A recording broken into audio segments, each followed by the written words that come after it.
देखिए हम बर्फ़ी का ये पीस निकाल लेंगे। देखिए कितनी इजीली निकल रहा है ये, और एक पीस निकालने के बाद सभी पीसेस आराम से निकल आएंगे। ये देखिए बहुत ही बढ़िया और शानदार बेसन की बर्फ़ी हम इसे बनकर तोड़ रेडी करके हुई चेक है। कर लेंगे। कितनी मॉइस्ट है, कितनी सॉफ्ट है, बिल्कुल भी हार्ड नहीं है। तो आइए शुरू करते हैं बेसन की बर्फ़ी।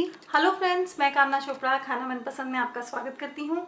आज मैं आपके साथ एक ऐसी रेसिपी शेयर करने जा रही हूँ जो आपके पास समय कम होने पे भी आप इजीली बना सकते हैं, झटपट तैयार कर सकते हैं और बहुत ही टेस्टी बनती है ये। जैसा कि आगे त्योहारों का सीज़न है, रक्षाबंधन आ रहा है और तीज आ रही है, तो आप इस रेसिपी को ट्राई कर सकते हैं। जस्ट 15 मिनट लगते हैं इसे बनने में, लेकिन ये बहुत ही टेस्टी और यमी बनती है। मैं यहाँ पर बेसन की बर्फ़ी की रेसिपी शेयर करने जा रही हूँ जो कि हलवाई की रेसिपी को भी मात देती है। ये बिल्कुल फुल प्रूफ रेसिपी है। जल्दी से इसके इंग्रेडिएंट्स देख लेंगे। मैंने सभी मेजरमेंट्स जो है इस स्टैंडर्ड कप से ली हैं, जो कि 240 ml का कप होता है। तो ग्राम्स में भी मैं नीचे डिस्क्रिप्शन में लिख दूंगी। 1.25 कप बेसन है ये, यानी कि 175 ग्राम बेसन है। 100 ग्राम देसी घी है, और ये अगर कप से नापे तो आधा कप देसी घी है। 150 ग्राम के करीब चीनी है। आधा कप मिल्क पाउडर है, ये 60 ग्राम है।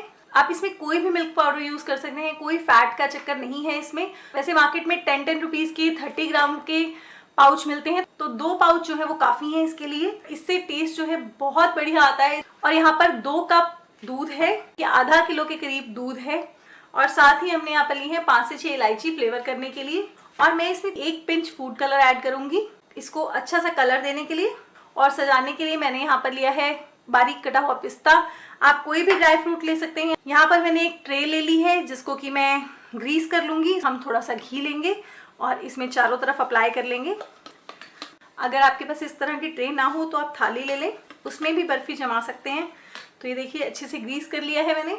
इसमें हमें कोई चाशनी बनाने की जरूरत नहीं है। तो अब हम बर्फी बनाना शुरू करेंगे। उसके लिए मैं सबसे पहले मिल्क पाउडर और मिल्क को मिक्स कर लूंगी, ऐसे ही रूम टेम्परेचर पर। मिल्क पाउडर जो है इसमें डिसॉल्व कर लेंगे ताकि इसमें लम्प्स ना पड़े। अगर बाय चांस इसमें लम्प्स पड़ जाते हैं तो आप इसे छान सकते हैं किसी छलनी से। तो ये अच्छे से मिक्स हो चुका है। अब हम इसे एक पैन में शिफ्ट कर लेंगे। इसी में हम ये चीनी डाल देंगे।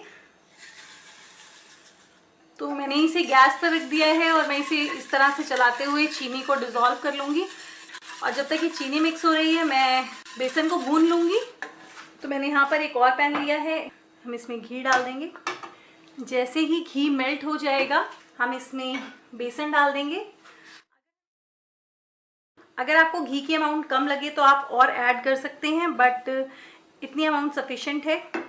इसको बीच बीच में हिलाते रहेंगे ताकि चीनी जो है वो अच्छे से मिक्स हो जाए।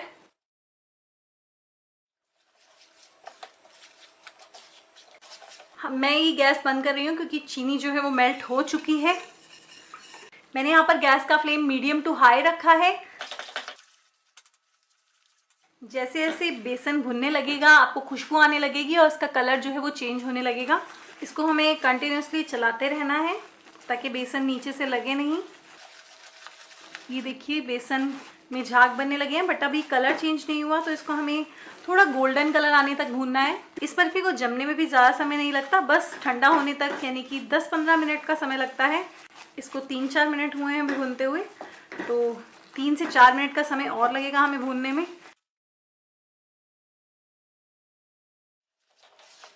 बेसन बिल्कुल गोल्डन कलर का हो चुका है। ध्यान रखें इसको बिल्कुल भी छोड़ना नहीं है, अदरवाइज बेसन जो है वो जल्दी से नीचे से लगने लगता है। तो गैस का फ्लेम जो है वो बिल्कुल लो कर दें और इसमें हम इलायची के दाने डाल देंगे जिनको कि हमने क्रश कर लिया है। मिक्स कर देंगे। साथ ही इसमें हम 1 चुटकी ऑरेंज फूड कलर डाल देंगे। मिक्स कर देंगे इसको। और अब हम इसमें ये लिक्विड डाल देंगे। धीरे धीरे डालें, ध्यान से, और इसको कंटिन्यूसली चलाते रहें।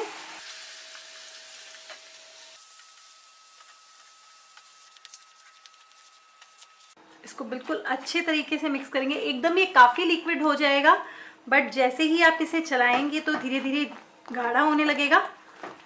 ये थोड़ा सा लिक्विड बचा था तो मैं ये भी डाल दूंगी। इसको मिक्स कर देंगे। आप इसमें मीठे की क्वांटिटी कम या ज़्यादा कर सकते हैं अपने टेस्ट के अकॉर्डिंगली। इस स्टेज पर हम इसे 1 चम्मच घी डाल करके भूनेंगे। तो हम इसमें 1 टेबलस्पून घी डाल देंगे। आप चाहें तो नॉनस्टिक कढ़ाई में बिना घी के भी भून सकते हैं, बट घी से भूनने में इसमें बहुत ही बढ़िया टेस्ट आता है। और हम इसे हाई फ्लेम पर ही भूनेंगे।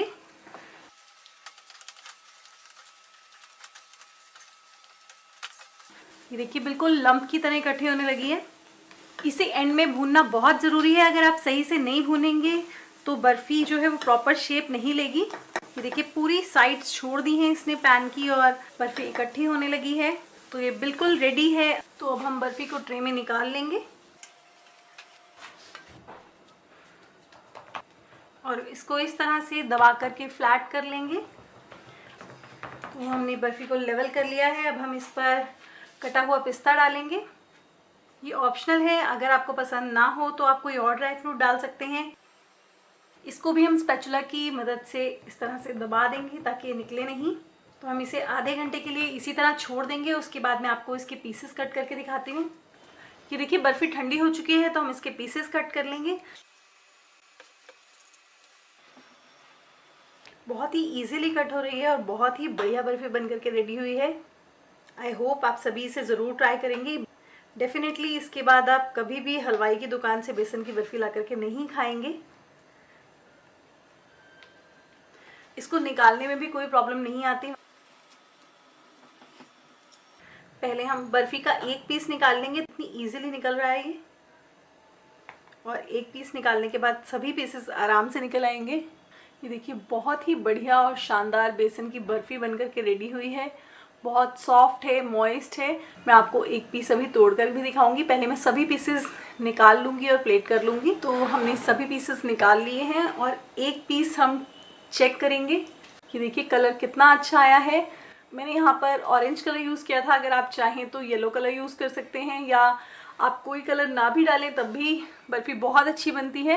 अब हम इसे तोड़ करके चेक कर लेंगे कितनी मॉइस्ट है, कितनी सॉफ्ट है, बिल्कुल भी हार्ड नहीं है। तो आई होप आप सभी को ये रेसिपी पसंद आएगी। अगर आपको ये रेसिपी पसंद आए तो प्लीज़ इसे लाइक कीजिएगा, शेयर कीजिएगा अपने फैमिली और फ्रेंड्स के साथ, और मेरे चैनल को सब्सक्राइब जरूर कीजिएगा। Thanks for watching. Enjoy the recipes. Bye, take care, stay healthy, stay tune with Khana Manpasand for more yummy recipes. Happy Rakshabandhan. Bye.